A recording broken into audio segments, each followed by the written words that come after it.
Well, I'm excited to have a great friend of mine, a colleague, someone I consider one of my great friends in the industry. We've gotten to have all kinds of fun life experiences over the last few years with hunting and traveling to conferences and going to football games with friends and clients and doing all kinds of fun stuff. But this has been a long time coming, getting Michael Kloppenburg on here, who has a ton of experience in the industry from different sides of it. But Michael, why don't you talk to us about kind of your background, how you got into the industry, what your current role is, and then we'll just kind of see where we go from there. Sure. Thank you. A long time coming. I appreciate that. And yes, I appreciate everything you said. I agree with it. We are good friends and colleagues, and we've had a lot of fun together. We've actually done a lot of deals together too. So currently I sit at Avison, Gio's, where we were colleagues before. I am one of the leaders of the Flex practice at Avison. I sit in DC. I largely focus on the US and North America. I have two colleagues in Canada who do a lot of the same work as me. And then I have a team in London who are very productive and do a lot of great work with respect to Flex in London. Prior to joining Avison, and I'm sure we'll go into what I'm doing now. So I'll talk a little bit about what qualifies me to be here. I was at the car companies and car workplaces for 9 years. I actually started as a client of car workplaces. So from 2009 to 2011, I was a member of a co-working community led by Annie Draper, the one and only. So she turned me on to the business. And when I was there, I was actually a power user of services, phones, storage, printing. I was like the perfect use case for a co-working member because I was a solo guy from a larger firm based in Atlanta, and I needed resources in the DC metro area. So I was a member, but then I started to get curious about the business, kind of where am I? This works. What is this? Is this real estate? Is this hospitality? And Annie got a promotion and she put me up for her job. So I went from member to manager of the same location, which put me in a really interesting position to hopefully do a good job as managing and leading, a community of clients. So that was in 2011. From 2011 to 2015, I was a general manager, community manager of a variety of locations in the DC metro area, which was fun and gave me a lot of experience actually running a P&L and actually running one of the, a location, a center, multiple centers at a time, and moving around and fixing centers and working and managing a lot of different people. And then in 2015, I moved to the corporate office and started doing other more strategic projects, what we called work-ready suites at the time, which is similar to a managed flex program. Car owns buildings, so we had the luxury of testing things in buildings that we owned. Amy and I worked actually really closely on that initiative with Michelle Penaranda, who I know a lot of the viewers will know, Ashley Buckner. We all were working on a variety of strategic projects driven by car workplaces, chairman, Mr. Carr, Oliver Carr. So, I came from that background. I was hired by Angie O'Grady, who's also, an OG in the business. So, or a lot of Carr alumni who have moved on to other roles, but have stayed in the industry. And I like to think I'm part of that class of, hungry people that were interested in the business, that got schooled at Carr and are now taking those learnings to other firms. And at Avison Young, that's basically what I do now. Is I consult with landlords, tenants, and operators primarily around all things flex, typically acting as a broker. Avison Young is a big brokerage, but bleeds into consulting depending on the transaction type. But largely I'm in brokerage. And most recently I've been focused on, like you, Gio, helping operators expand their networks. Yeah, and I think what I love most about your background is you have that operations background, and how these centers run. You've managed a P&L. You've been part of helping even your existing clients as they outgrew your space go find additional space, right? I mean, you were the broker record for Card too. Yep. Yeah, that was an interesting business model. So we were essentially helping the customers that were outgrowing the co-working space establish their new spaces outside of our centers. And we were layering in services with my colleague Hysan Kian and Annie to, so we were transacting outside of our buildings, but we were layering in that co-working service, phones, internet, furniture, food and beverage, and so forth. Well, it's funny that hot, I guess that we'll call it spec suite with services is now part of what Annie is now deploying at Heinz along with their Square product, right? So, back to your point of how Regis has a bunch of alumni that have moved on and been in different parts of the business. So does Carr, right? And so, Annie moved to Houston to deploy that product and execute, their strategy there. So it's been fun to see that. Yeah, that category, like that's call it studio private, Yeah. or Heinz, managed or instant managed. I think that's still an area for growth inside our industry, where there's a gap between co-working and spec suites and traditional space. How do we bridge it with better flexibility in terms of leasing, but also adding that service layer? It's tricky. It's tough to make it work, but people like Tishman and Heinz had the ability to control the supply chain and the decision-making points. So I think they're in the driver's seat for that. Yeah, it's been interesting just to see the evolution. I mean, since you got in the business, we've probably been in the business about the same amount of time. I was on the real estate side the entire time, but you got some of that operations background. So, I mean, what made you fall in love with the business? I mean, what made you curious from the beginning, and kind of why have you stayed in it? Well, I think why I stayed in it is because, and I've had opportunities to leave it or to just, become more traditional focused broker, but I've stayed in it because I've seen the potential long-term for it to go from 2% to 30%, shall we say? I don't know what that percentage growth is, but I think it's significant.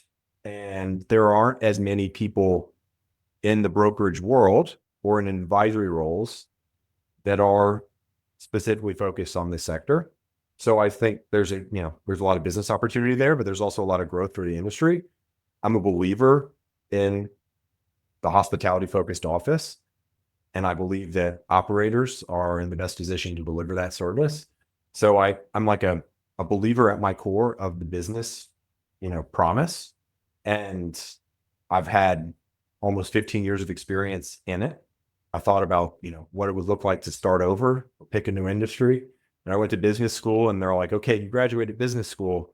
What are you going to be now? A consultant? Or are you going to go to Ernst & Young? And I said, no, I think I just wanted to level up my game a little bit, and I'm going to stick with what I'm doing. And so, I fell in love with the business because I was a user of it and it worked. I stayed in love with the business because I see long-term opportunity for me in my career. So you just finished up your MBA, right? What was that business school experience like? I mean, who were you going to school with? Kind of what did you get out of that? I graduated during COVID, so it was very anticlimactic. But I was in school with a ton of people that were already working. I did the night program, I did online. Yeah.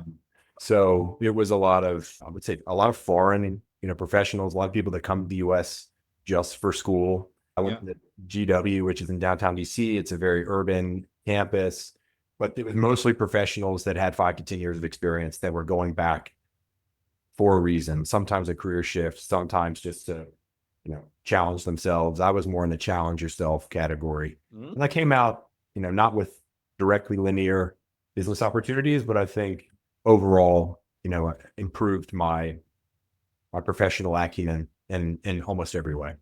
Yeah. And I mean, I think that's the interesting part when we go to that level. I mean, I went to my business school at a younger age. And so it was different and not in an urban setting, but either way, it's always interesting to get different people's takes and why they're there and learn from what they've learned, in their time in the business world. An interesting thing that I did in business school in a strategy course was I took our industry and I wrote a report about it. So at the time, WeWork was worth on paper $4 billion. 40 billion, whatever it was at the time. It was the peak. And I remember the last slide of my presentation was too big to fail, question mark. Well, here we are years later. I don't think they failed. I think they'd been through some challenging times, but a lot of what made that business interesting and why my classmates were interested in that story was because I think they all saw the use case was real. Some of the business practices may have been flawed, but in general, we came out of bankruptcy, hopefully poised to do much better now with a stronger team and a stronger portfolio. But that was something that I tried to double down on while I was in school, like get feedback from the field of smart, motivated, ambitious people. What do they think about the industry, and what do they think about WeWork's valuation? It was an interesting little project. No, and I mean, I think back to it was 42 billion, I think, is where it kind of peaked, which was insane because Regis was at 3 to 4 billion at its peak. So when you stop and you look at those numbers, it's kind of mind blowing to think about. But I mean, I think a great part about your background is just your ability to adapt, right? What I've always loved about you is you're so detail oriented, and the details are so important to you, and that's where you're able to bring so much value, because whenever you're working with a client, you focus on just not just the basics, but you go way far beyond. Have you always been that way, or is that something that you've picked up as you've gotten older? Depends on the subject. I think I'm a bit of a perfectionist, and I hate failure. I have a fear of failure. So I think I always try to, maybe to a fault, overanalyze, but in most cases it's been to my benefit to, be focused on the details and have an eye for issues, try to predict failures before they happen. That's kind of, a little bit of anxiety buzz that lives inside of me. I always want to try to avoid mistakes. Sometimes it makes me too cautious. I think you would know that, but also it's, I've made it this far with a pretty good eye for detail, but most of that is related to my fear of failure.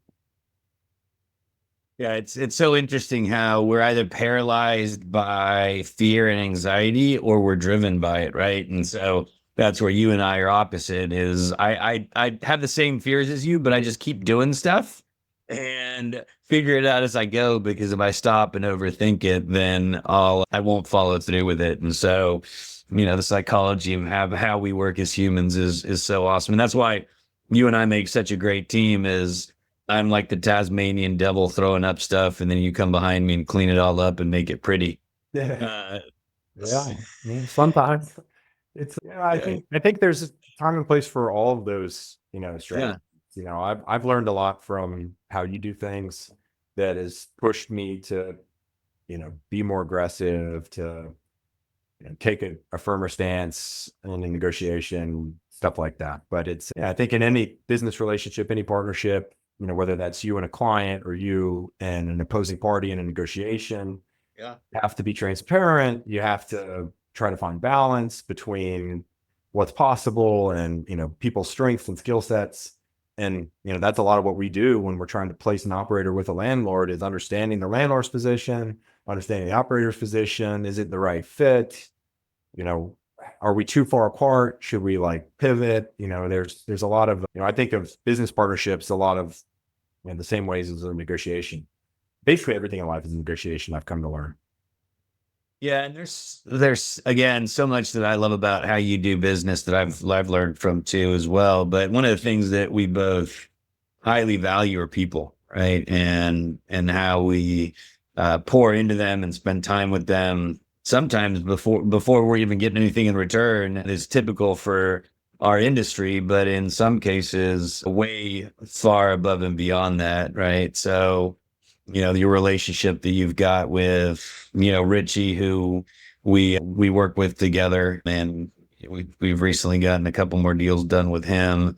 But I mean, specifically even with your relationship with John Wallace and Workbox and Mike Creel and Launch, I mean, all three of those have been on the podcast. All three of them have are highly involved in the industry, whether it be with GWA or ULI Flex that John Wallace is a part of.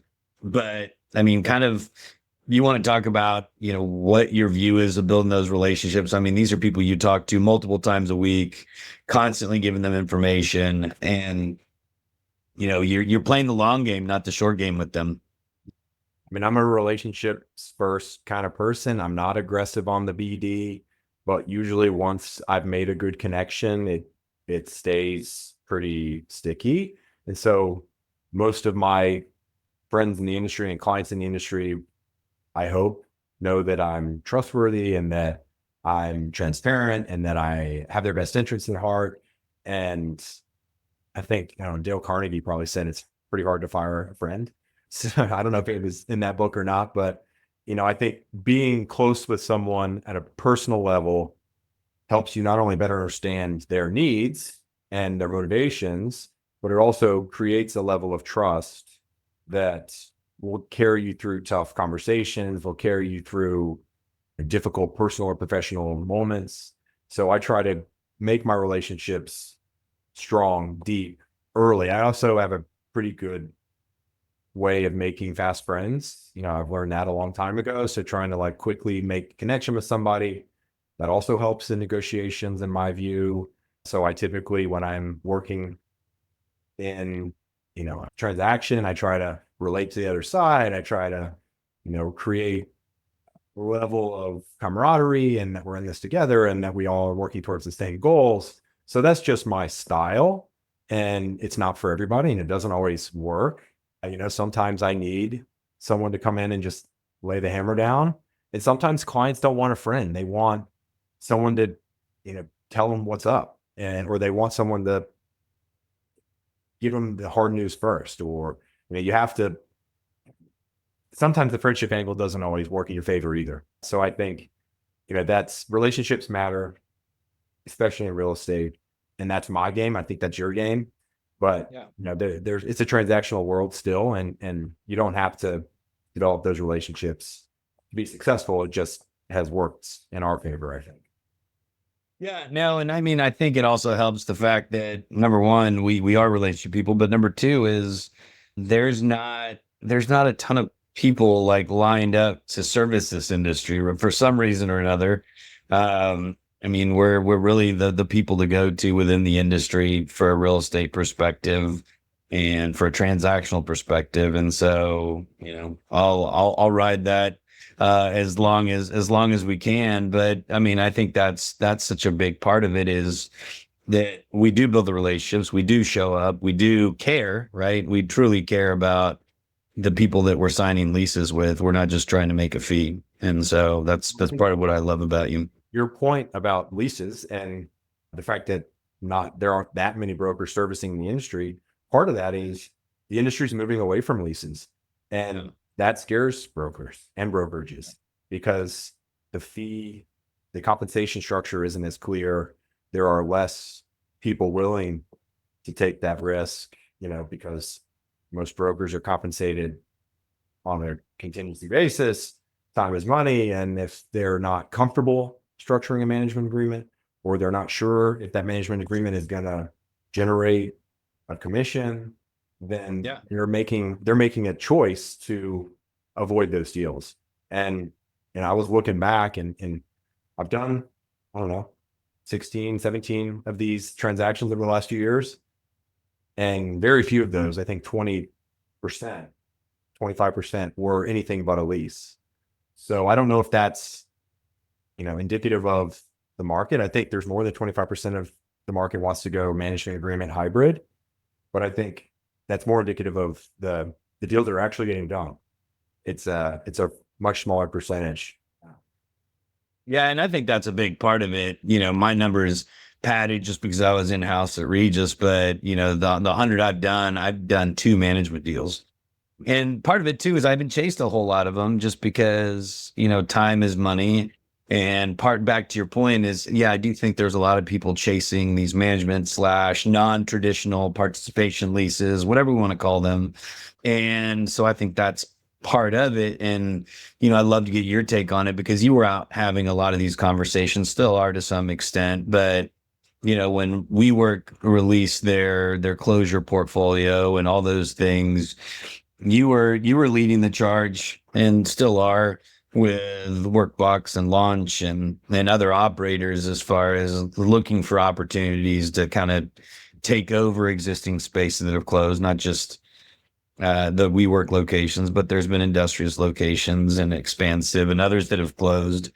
Kind of what's been those conversations that you're having, kind of what's the landscape of competition out there as far as people that are chasing these types of spaces? Yeah, I mean, the WeWork's an easy one to discuss because it was so public and everyone had the list. If you were tracking, that's public information. We could all pull down the list every week, what they've put into bankruptcy, what they're keeping, where they are in their negotiations. So with that said, everything was really competitive. So if we were looking at a WeWork that had been given back and, a top tier market, many brokers and operators were reaching out to those landlords. Owners were in a tough spot. They had just gotten really bad news on a very big lease that they'd counted on, for their underwriting, for the sake of their building, for the sake of their loan. They're in trouble.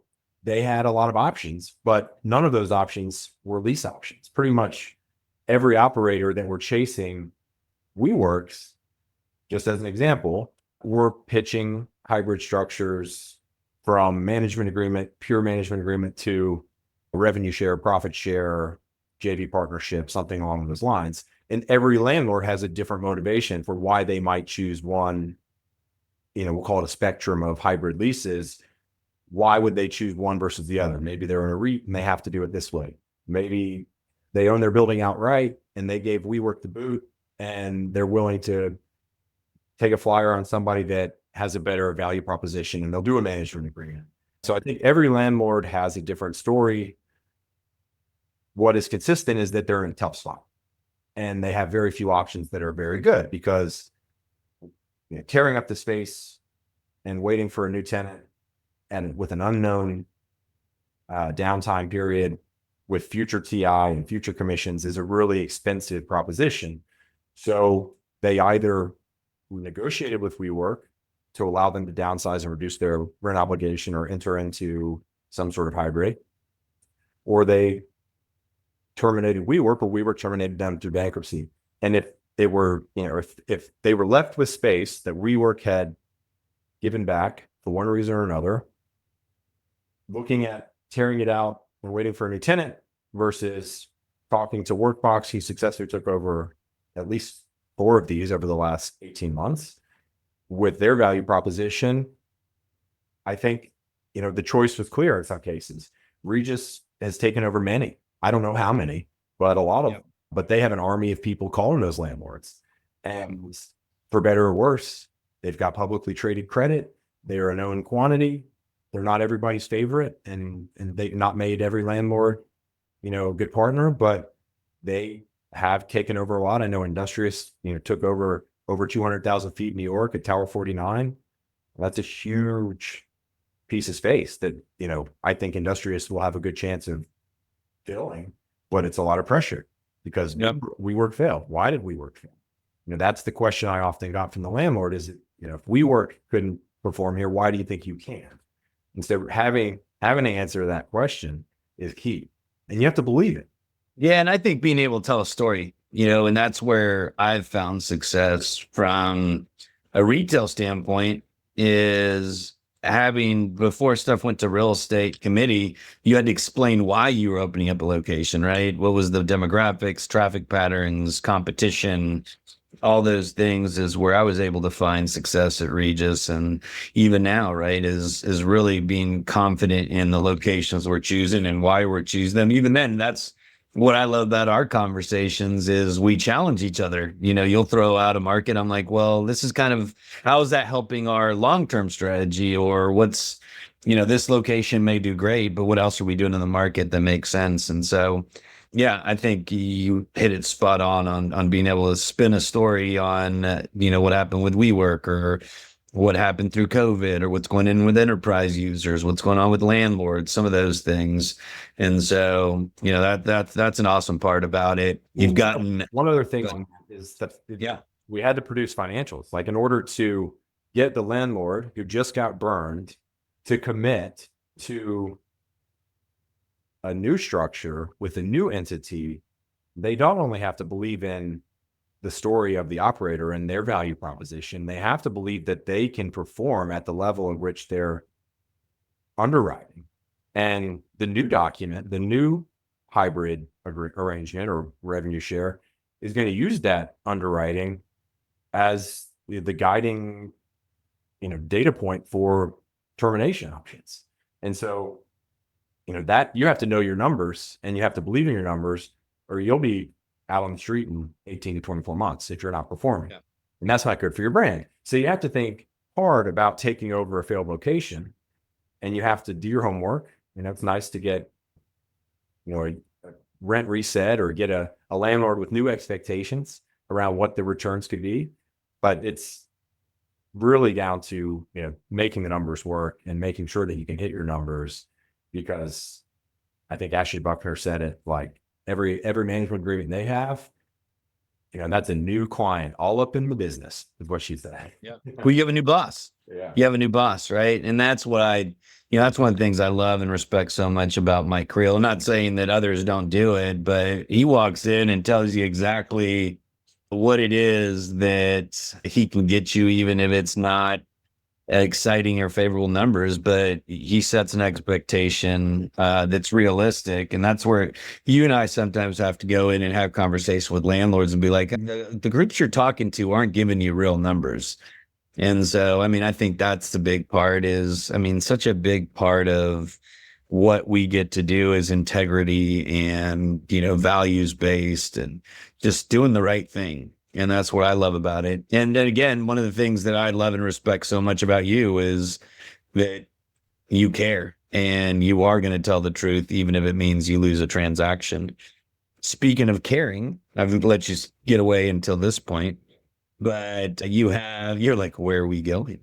You have an amazing and supportive wife at home that allows for you to be able to do what you get to do, and that is a great partner in everything you do. Y'all just got back from a lifetime trip, once in a lifetime trip to Japan. And so, talk to us about Lindsay and kind of what she means to you and what she allows for you to do.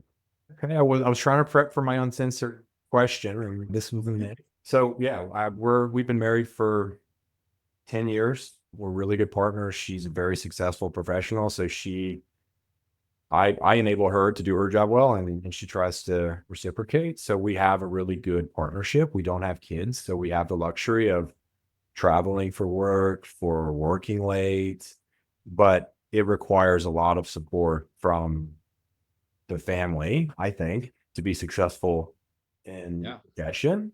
I think most divorces are related to work or money or kids, which we don't have, so that's not a problem. But the professional side of it and earning and, who takes the lead and those things, and I think it over time, as her career, rises, mine's rising, we have to balance, our lifestyles. And we have done well over the last 5 years. I think we've really done, kind of come into our own professionally, and we've got the ability to travel, but she's very successful on her own right. And I say my second job is making sure that she's happy in hers, because it's a big part of our family net worth is her ability to continue to work. She's in DC and has to be in DC. I could do my job probably anywhere. And so there's that push and pull where I have a lot of flexibility in when and where I work. She is much less flexibility in when and where she works. She's like, yeah, I'll leave DC, but my job is here. So I wouldn't be working if we were to move to London or Atlanta or Denver, so that's a negotiation we've had as a couple. Like, we're going to stay in DC because that's where her work drives. And as we wind that down, perhaps then we can move to another area. But for now, it's just, balancing dogs and travel and work and illnesses and surgeries and crazy family members and stuff. Like it's good with a partner that you trust and love. And we've got a really deep friendship too, which makes it better. Well, I'll tell you, it's been amazing to see you in that husband role. You inspire me in how you tackle that every day, and how through thick and through thin you've been by her side, and just how loving and supportive you are, how you sacrifice a lot of your own desires in order to help her do what she's doing and to serve her well. And so from someone that has not always done that well in myself, I highly respect and am inspired by what I've gotten to see you do. And so kudos to you for that. And she's extremely lucky to have you. I know you're lucky to have her too, but just speaking to you is thank you for being such an inspiration when it comes to that. I appreciate that. She also challenges me business wise. She's like, does that make sense? Is that the best use of your time?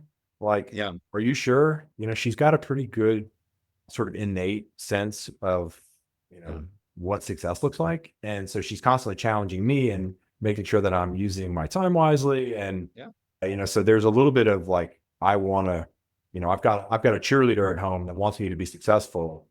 And that motivates me beyond just, monetary compensation. It's like, you don't want to let someone down.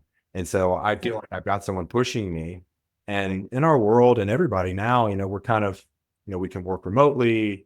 I have less colleagues in DC that I work with on a day-to-day basis. So I rely on my network, like some of the guys you've mentioned, and you and, mentors and Ashley and Annie and people I've worked with in the past. So like, we talk about our industry as a small network, and it really is. And I think it's a supportive industry. And I've really enjoyed, another reason I like to stay in the industry is because I've made good relationships. And I feel like, together we're growing and changing what is a very old and stodgy industry in real estate. So I see the future of real estate being more and more in our category than not. Yeah. And so there's a ton of opportunity for us. And and to your point about Lindsay, I think that's where you and I have formed such a special relationship, both from a supportive and a friction standpoint. Is, I mean, you're an incredible person, but you're a people pleaser, right? And so sometimes it takes a challenger like Lindsay or me to be like, why? This makes no sense. Why are you doing this? Or a good swift kick in the butt, or any of those things. So probably there's times where, some of the friction between us has been because you're like, that's what my wife would say to me. And it's something that I've dealt with. I am a people pleaser. It works in my favor most of the time. Oh yeah.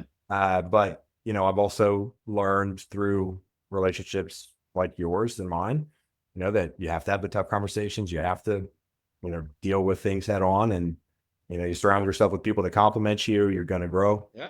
And that's kind of where I'm at now in my career, is trying to know my strengths, know my weaknesses, surround myself with people that make me better and can push me forward. It can help my career and can help the Avison Young team grow and our business grow and the industry grow.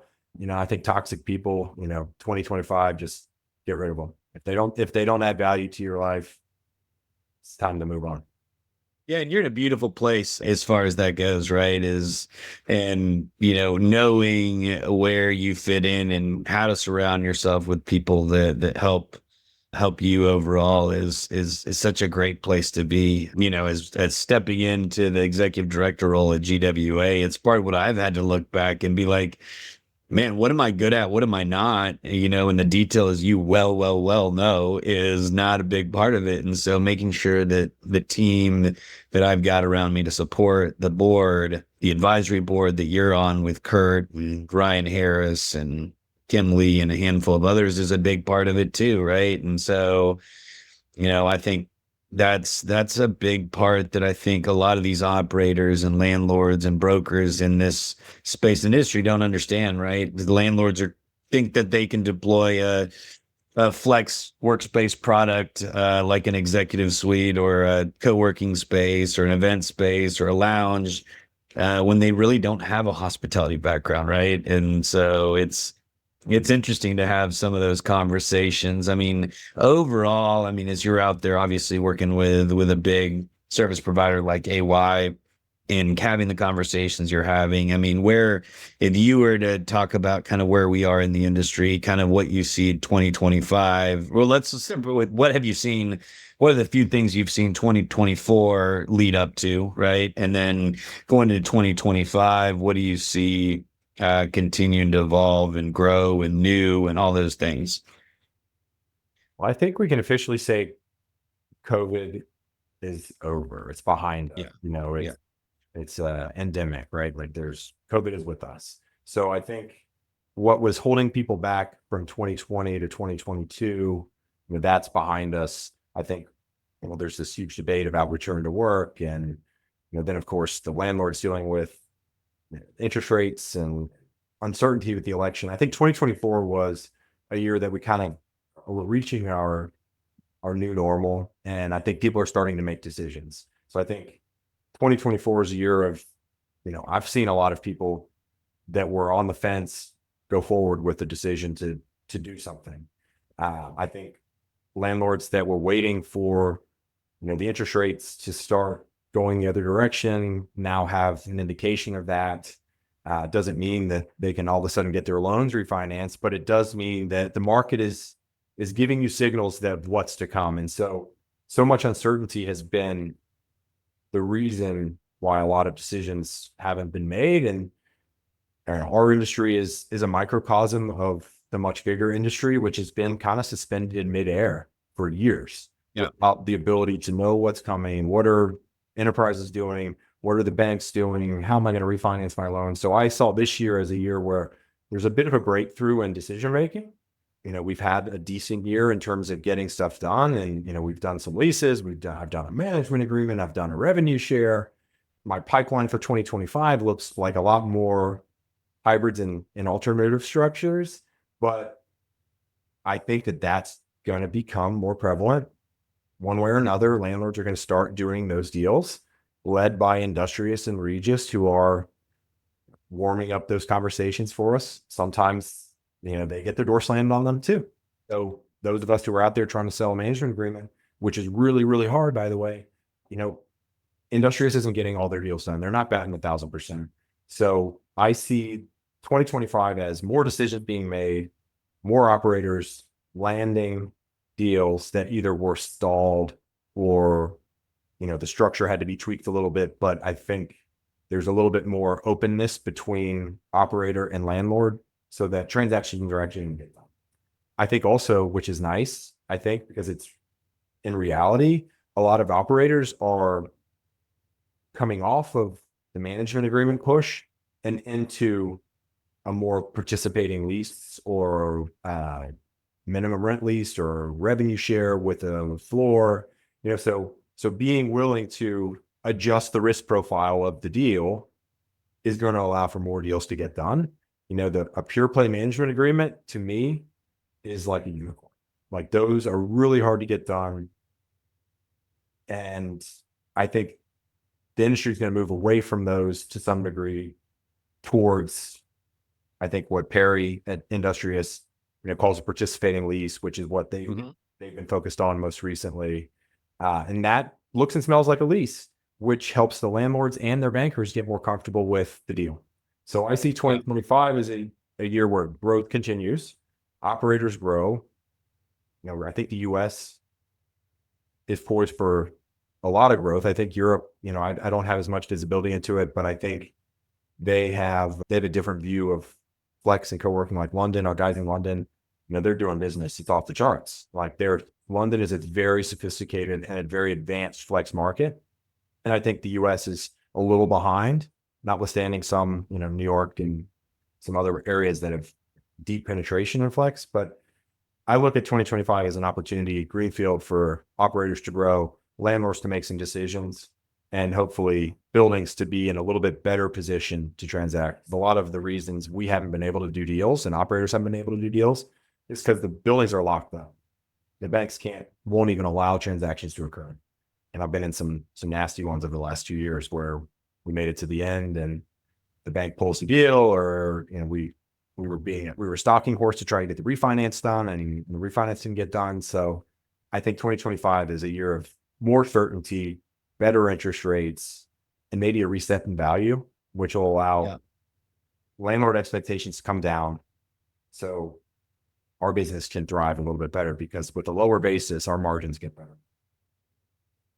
Yeah, I mean, and I think it'll be interesting just to continue to see landlords and enterprise users continue to come around, right? I think landlords are realizing more and more that Flex is part of their portfolio for the future, right? And we talked about, I still remember seeing the slide that had the building, and I think Charlie Morris used it for a while, right? As you had like 2/3 of the building was traditional space, and then the last third was divided up between spec suites and some type of FlexWorks product. And then obviously you had the first floor with the hospitality and amenities and all that fun stuff. And I think that pendulum's going to continue swinging in that direction, where this will all be part of it. I mean, you were at GWA immersive event in New York. And so it was really cool to see Arch Amenity Space and kind of how they deployed that. And then the LulaFit design guy was up there. And so I think we're seeing more and more deployment of these amenities, regardless of it's, just the traditional gym and cafe and coffee shop, all the way through the event space and the flexible, and then to some extent the suites that we were talking about that have some component of hospitality to them. I think we'll continue to see that. Being part of a large service provider like AY, I mean, what are the conversation you guys are having internally of how you service not just, landlords, but also the enterprise teams that are trying to figure out how they want to deploy their portfolios for their employees and staff? On the landlord side, I think what we're seeing is a push towards more an enhanced property management platform. Yeah. But with that technology through Census or Cove or Proximity, like there's a base level of technology that property managers and landlords and asset managers need to adopt or are in the process of adopting, that will allow for some of the things that co-working providers do so well, like monetize meeting rooms, for example, will make that more possible. So I think property management is being leveled up. There's technology enhancements, there's personnel, the property managers no longer in the back office. I think they're being pulled to the front of the house. You see that with what Industrious and Nuveen are doing. That partnership is Nuveen's attempt to bring hospitality to their assets, in partnership with Cushman & Wakefield in New York, for example. So that three-pronged property manager, operator, hospitality, and landlord are trying to create the fully integrated building, which is what we're after. And that includes, from the internet working in the parking garage to a managed service suite to, IBM being able to flex in and out of space. I think a building, we call it the full stack, a fully integrated stack, like that image that most of us have in one of our presentations of the fully integrated building. I think that's going to be driven by property management. It has to be supported by agency leasing, and it has to be, the value proposition has to be such that the enterprise actually wants to be there, because all of these things we talked about mean nothing if there are no tenants. So we have to be able to create programs that attract the tenants to the buildings and keep them there and allow them to be successful and productive. And I think that's going to be driven by property management. And so that's one aspect which we're focused on now, is trying to enhance our property management business. Then, you asked about enterprise, and I think enterprise is in the middle of sort of a reckoning, because there's been return to office mandates that haven't worked. I just saw AT&T, the CoStar article, I don't know if you saw, I posted it, that AT&T is requiring their employees to get back to work. Yeah, and will they actually do that? I don't know. There's probably someone in AT&T like you or me, or like, someone from the co-working industry that's in the workplace strategy team saying, no, think about it this way. Leverage ECw&x, leverage WeWork, like WeWork on demand, Industrious, with their passports and things that like allow for, or Liquid Space, DeskPass, they're really in this game, I think, in a big way on the enterprise side too. The aggregators and those that are Like Matthew Weiner has maybe even AT&T as a client, So I think Liquid Space is going after some of those biggest enterprise users, and they're introducing them to options that they probably didn't know they had. So I think that's a technology play, but that's also a relationship between Liquid Space and a major operator or tenant that is opening the doors to all operators on their platform. And I think landlords are going to start listing on those platforms too, as a side note. Yeah. I mean, I think it'll be interesting. That's the other part that I see for 25, 26 is how these service providers continue to figure out how to service their clients, right? Whether it be the landlord, whether it be the enterprise user or anything else. While you were gone by then because you headed back, but we toured the HANA location in downtown New York that Industrious is now running, but that was CBRE's attempt at getting into the space, right? And so I think it'll be interesting to see if there continues to be consolidation like that, right? Or investment, we can call it, or not. But I think there's gotta be more of that in order to truly service the enterprise client well, or the landlord well. I think there needs to be more of that. And so ECw&x has made a conscious effort not to make any investments like some of our peers. I don't know that gives us an advantage or not, but we are free and clear of conflict. We haven't made an investment in any operators. We don't have our own brand. I think there's a world in which we create some aspects of a brand through our property management division, but that's all likely going to be with strategic partners and will likely be delivered in concert with a landlord's, full building proposition to the market. So it wouldn't be a one-off operation. It would be ECw&x is involved in property management, agency leasing, and the delivery of hospitality services, which will include amenities, monetization, and hopefully, booking offices and servicing tenants. But I think ECw&x and all service providers, probably know where their strengths are, and that's in brokerage and some of the more basic real estate services. I think those that have attempted to do other things have retreated or abandoned, like HANA is an obvious example. But I think CBRE still has elements of HANA in their host business and their experience management business, which is all kind of tied into property management. So I think the best place for service providers to actually support this industry and the clients will be at the asset level, from a property management and leasing perspective, less so in running a center. I think that's best handled by operators and experts in that space. Yeah, no, and I mean, you and I are aligned in this, with our time with AY, was just the ability to be agnostic and not represent any particular group that's internal, that then clouds the ability to make decisions, right? And I think that makes a huge difference.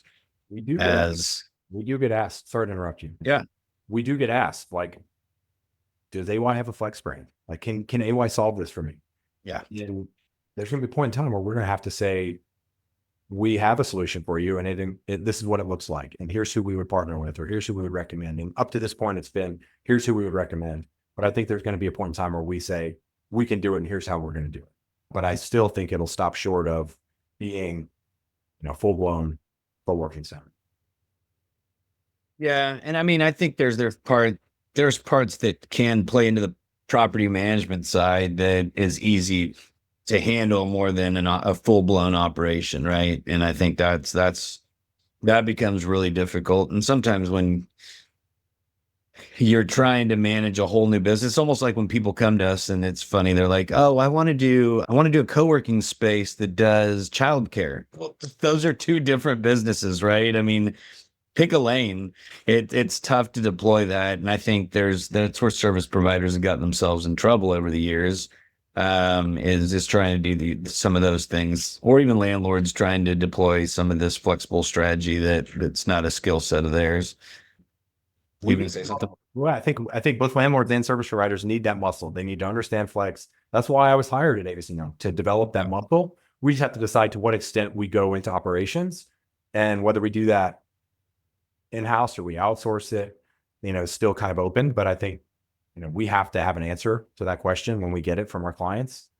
What is Avison-Young's solution for Flex? I think for now it's advisory and it's, matchmaking with partners.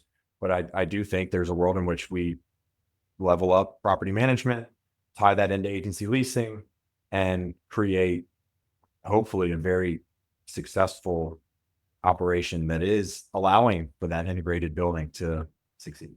And it's just, I mean, part of it is finding people that believe in it, right? Whether it be the executive team at some of these service providers or landlords or even the operators. To a certain extent, these operators have to believe in what they're selling and what they're deploying, whether, they're signing leases. Obviously they're putting a lot of skin in the game, if you will, and their net worth in a lot of cases, or even on the management side. I mean, you're signing agreements with large service providers in a lot of cases. And so, it's always interesting to see how those kind of play out. Yeah. And the more good news we have in the industry, the better. The more success stories we have of operators growing and being profitable and, not closing down locations like that. Part of our challenge as an industry over the last few years has been the negative press. It's almost always, the first hurdle we have to overcome in a conversation with a broker or a landlord or a banker is, tell me why this is going to work based on everything I've heard of the last few years. Isn't this risky? And we're having to dispel, some of the headline risk that co-working still has, but I think is solving some. So I think the more good news, the more successful locations we have, the better the industry works together. What you guys are doing at ULI, like if we can get a single source of data that we can say, in Chicago it's this, and New York it's this, and Manhattan it's this, and Brooklyn it's this, that's going to allow underwriting to be better, which will allow success and, being able to make your promises and stay open and generate revenue and bring customers through the door that are willing to pay the price that you said that you would charge. All of that really matters. And a lot of that comes from data transparency. So I think as the industry sort of coalesces around some of these things that are holding us back, I think that will further unlock new opportunities. And maybe we do get that hockey stick growth up to 30%. But I think, we're still, pretty far from that, especially in the US. Yeah. And I mean, I think as the product mix continues to evolve, right, with the spec suites and event space, to me, those are all part of the 30% to some extent. And so it'll be awesome to continue to see that. But I really appreciate, I know we could continue going for a while, but I know you've got a call, and I really appreciate, first of all, who you are as a person, right? And you have made me a better person without a doubt. Your consistency and knowing exactly who you are and what you are good at has been a big part that has helped me stretch and grow, right? And same time, you've made me a better person from a friendship and a leadership standpoint, because you have challenged me on some of those things. And so, I've enjoyed how you've made me better and how you make everyone around you better based off of that consistency. And just your blushing. Am I blushing? Not yet. Your intelligence, right? Your ability to really take in data and decipher it and take it to a detailed, deep level. Just how much thoughtfulness you put into that is a big part of what makes the decisions that you make for your clients and how you negotiate those. Your ability to look at leases, right? I told someone the other day, I read a lease for the first time all the way cover to cover for the first time in 20 plus years. And you do it every single time, right? Because that's part of what I tell people is I'm not an attorney and I'm not a detail person. And so I know that your clients are in good hands, and your service provider colleagues and the industry. And, that's why I'm excited to have you on the advisory board and continue doing deals with you, is just because I know that you've got my back when it comes to that.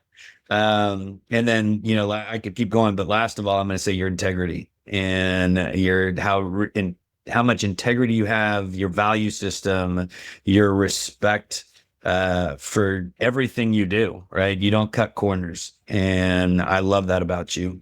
Sometimes it drives me crazy because I'm like, hey, we got to cut this corner because we got to get this deal done. But it's something that is hard to find. And so again, I'm grateful for you and our relationship, and just I look forward to just a great 2025. We had a great 2024 from a friendship standpoint and a professional standpoint. I look forward to a great 2025 as well.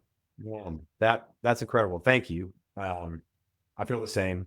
I won't go into as much detail, but you don't get to. I appreciate the opportunity to be on the podcast. Maybe a little overdue, but I also appreciate those words. It means a lot, and I think together, with the industry, we're all working on the same, towards the same goal, which is to grow co-working, to grow Flex, to make the real estate game recognize why we're able to do what we do. I don't think either of us are in an office today, but what's made possible by technology, by our access to the real estate that we need when we need it. I'm a big believer in this. I hope that's come through in some of our comments today. And I appreciate everything you've done for the industry as well. And you and Jamie with this podcast. I wish Jamie was on, or maybe your substitute co-host, Kurt. But anyway, I'll do this anytime with you guys. And thank you very much. Well, I think part of it is how do we get you on to be co-host more and surprise you with different things. And I think that's a big part that I love about what we get to do on this podcast is last minute uncensored stuff and collaborations and some of those conversations. And so, I was just funny. I was texting with Jamie about it, and part of the conversation, I told her that I was recording with you, and she's like, "Oh, that's awesome. Can't wait to hear what he has to say and everything else." But what are y'all doing for the holidays? Anything fun? Going to Atlanta, see my parents, and then back up to the DC area for Christmas, New Year's, and then back in the saddle. Not a whole lot's getting done over the next 2 weeks. So, hopefully downtime, regroup, set some goals. That's my plan.